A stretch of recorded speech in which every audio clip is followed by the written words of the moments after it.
الشیطانirrajیم بسم اللہ الرحمن الرحیم صلی اللہ علیہ حبیبہ محمد وآلہ وسلم۔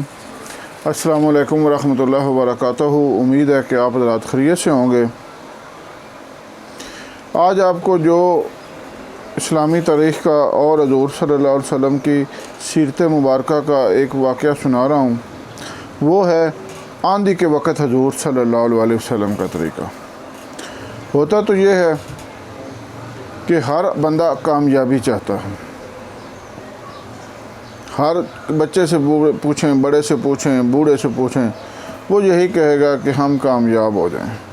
لیکن جہاں سے 5 وقت کامیابی کی اعلان ہوتا ہے، کامیابی کی طرف بلایا جاتا ہے، وہاں ہم جاتے ہی نہیں ہیں۔ مسجد سے دن میں 5 مرتبہ اذان میں اعلان ہوتا ہے، حیا علی الفلاح، کامیابی کی طرف آؤ، تو کیا کتنے لوگ ہیں جو مسجد میں چلے جاتے؟ چند بھی نہیں جاتے۔ ایک پورا محلہ بھرا پڑا ہے، شہر بھرا پڑا ہے، اور مسجد میں امام صاحب اس انتظار میں ہیں کہ ایک آدمی اور آ جائے تو چلو ہم 2 آدمی جماعت کرا لیں۔ بہت بڑا لمحہ فکریہ ہے۔ حالانکہ حضور صلی اللہ علیہ وسلم کے ارشاد مبارک کا مفہوم ہے کہ میری آنکھوں کی ٹھنڈک نماز میں ہے، نماز دین کا ستون ہے، نماز مومن کی معراج ہے، نماز مومن اور کافر میں فرق کرتی ہے۔ لیکن ان سب ارشادات کے باوجود کوئی بھی بندہ مسجد میں جانے کو تیار نہیں۔ اللہ تعالیٰ مجھے بھی اور آپ کو بھی پورا پکا اور سچا نمازی بنائے اور نماز قائم کرنے والا بنائے۔ تو سنیے حضور صلی اللہ علیہ وسلم کا آندھی کے وقت کا طریقہ۔ حضرت عائشہ رضی اللہ تعالیٰ عنہ فرماتی ہیں کہ جب ابر و آندھی وغیرہ ہوتی تھی تو حضور اقدس صلی اللہ علیہ وسلم کے چہرہ اقدس پر اس کا اثر ظاہر ہوتا تھا اور چہرہ مبارک کا رنگ فاق ہو جاتا تھا، اور خوف کی وجہ سے کبھی اندر تشریف لے جاتے، کبھی باہر تشریف لاتے اور دعائیں پڑھتے۔ اور دعا کا ترجمہ یہ ہے، یا اللہ اس ہوا کی بھلائی چاہتا ہوں، اور جو اس ہوا میں ہو، بارش وغیرہ، اس کی بھلائی چاہتا ہوں، اور جس غرض کے لیے یہ بھیجی گئی اس کی بھلائی چاہتا ہوں۔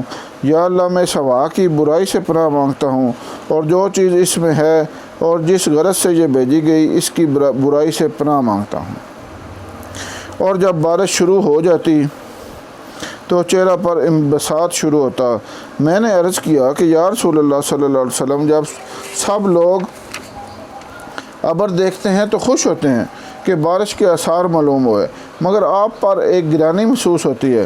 حضور صلی اللہ علیہ وسلم نے ارشاد فرمایا، عائشہ مجھے اس کا کیا اطمینان ہے کہ اس میں عذاب نہ ہو۔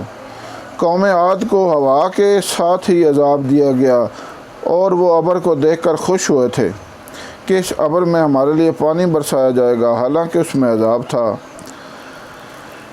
اور اللہ جل شانہ کا ارشاد ہے، یعنی قوم عاد نے جب اس بادل کو اپنی وادیوں کے مقابل آتے دیکھا تو کہنے لگے کہ یہ بادل تو ہم پر پانی برسانے والا ہے۔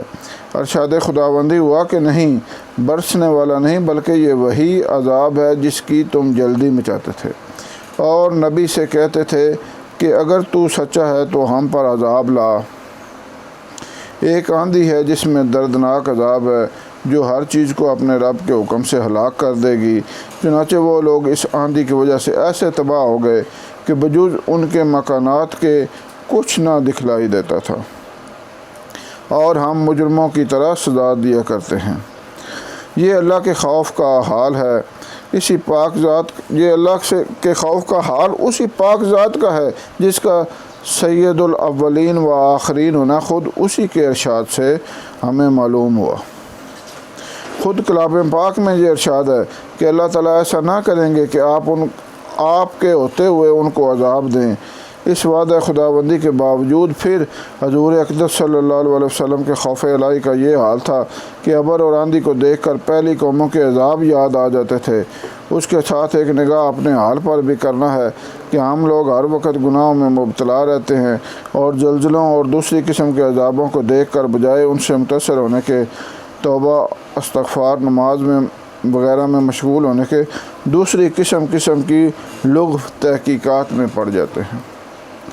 اللہ تعالیٰ ہمیں بھی حضور اقدس صلی اللہ علیہ وسلم کے نقش قدم پر چلنے کی توفیق عطا فرمائے، آمین۔